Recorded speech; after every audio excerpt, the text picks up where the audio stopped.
أينما كنا أينما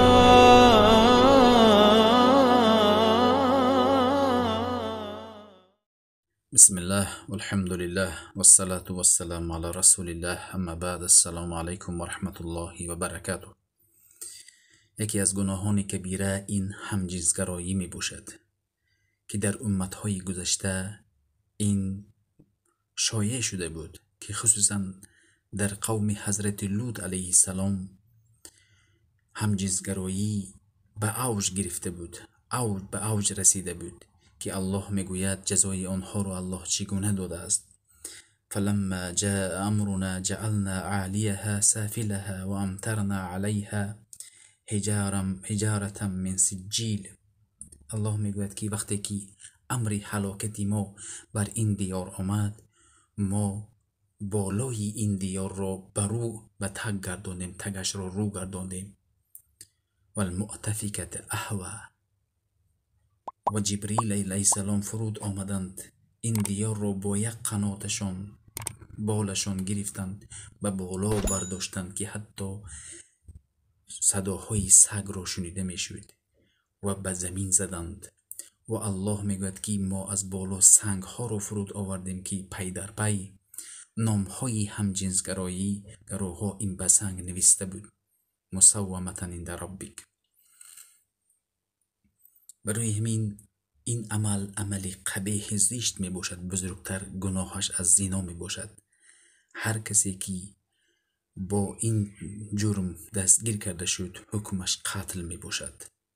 صحابگان بر اون شخصایی که به همجنسگرایی مشغول بودند به کشتن او اختلاف نکردند، اما به چگونگی او که بعضی ها طایفه گفتند او سوخته می شود، بعضی ها گفتند که آنها را سنگسار کرده می شود، بعضی ها گفتند که الله که از بالا به زمین انداخته است، این دیار را از بالای کوه پرتاب کرده می شود. جزای همجنسگرایی چنین می باشد. پیامبر صلی الله علیه و سلم گفتند من از امتم از چیزی می ترسم که به همجنسگرایی مشغول می شوند، گرفتار می شوند، که 3 بار گفت لعنت کردن عمل قومی لوط را، همجنس گرایی را.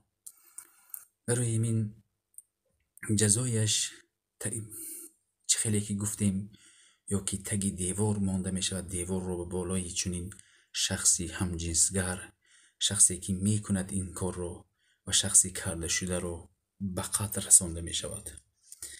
برای همین لوط علیه السلام قومشان رو پی در پی نصیحت می کردن، می گفتن اتأتون الذکران من العالمین و تذرون ما خلق لكم ربكم من ازواجكم بل انتم قوم عادون. آیا شمایان مردها به مردها چنان کاری قبیح را انجام می دهید، زنها به زنها نیست؟ اگر زنی به زنی چنین کرد این هم جنسگرایی می باشد. ببینید عقل انسان وقتی که به عقل این دموکراتی خواهان اعتماد کردن که سپس حتی مرد به مرد نکاح کردن رو اجازت دادند، زن به زن نکاح کردن رو اجازت دادند و سپس حتی به حیوان نکاح کردند. این عقل انسان وقتی که عقل انسان ضعیف است، برای همین الله پیامبرها رو پی در پی میفرستاند که تا که گمراه نشوند. ما آزاد نیستیم، آزادی ما در چارچوبه دین می باشد. برای من الله می گوید و نجیناه من القرية التي كانت تعمل الخبائث انهم كانوا قوم سوء فاسقین. الله می گوید لوط و همراهی اتباعش را، پیروانش را از این دیار نجات دادیم که این دیار به همجنسگرایی مشهور بودن، خبائث، چون که آنها قوم فاسق بودن. ببینید جبریل علیه السلام فرود آمدند، آنها رو رویش همچنان روی آنها رو همچنان زدند که رویشان هموار شد، چشمانشان کور شد و آنها رو به آسمان به قناتشان گرفتن، به بالشان گرفتن، به زمین کشیدن. ببینید جزای آنها چگونه می باشد.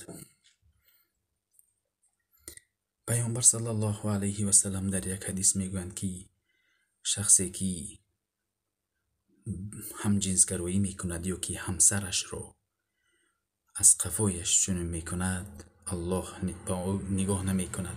الله میگوید النساء حرث لکم فأتوا حرثکم ان شئتم. زنها باغهای شمایند، به باغهایتان از خیلی که بخواهید بدروید. یعنی جای موضع حرث شما، کاردن شما، این همان جایی که فرزند از آنجا می آید، نه اینکه به جایی که الله من کرده است به او شما هم بستری شوید. برای همین ببینیم که پیامبر صلی الله علیه و سلم در یک حدیث میگویند هر کسی که به قوم لوط به همجنسگرایی مشغول است، اگر او را دستگیر کرده شوید، همان زمان او را به قتل برسانید. وای بر حال شخصی که چون عمل را انجام میدهد و بی توبه می رود. و باید مسلمان اسباب هایی که به این همجنسگرایی میبرد باید سد راه این را بگیرد. کودکان خود را به شخصان بزرگی بیگانه مشغول نسازد و کودکان خود را با شخصهای بزرگ در یک جا نماند، زیرا خصوصا شخصهایی که بزرگ هستند و همسر ندارند، زن ندارند، شیطان با آنها وسوسه می کند. چگونه ای که نباشد، این از بینهایت اشتباهی بزرگ است. یا هنگام شب بازی کردن کودکان، این نیز اشتباهی بزرگ می باشد. زیرا در حیات می شنویم که کودک ها وقتی که بازی می کنند در شبانه روز و دیگر احوال ها، دیگر وقتهای معین شبانه، این درد را می گیرند و بزرگ می شوند، به این مشغول می شوند. برای این گناه کبیره می باشد. جزایش را خیلی که فقیهان صاحب مذهبان گفتند، اول اینکه رجم است، دوم این است که او را از کوه پرتاب کرده می شود و سپس تگ دیوار مانده می شود، دیوار را به بالای او چپه کرده می شود، یا که گفتند که او 100 شلاق مثل زنا می گیرد. این بود یکی از گناهان کبیره، این همجنسگرایی می باشد.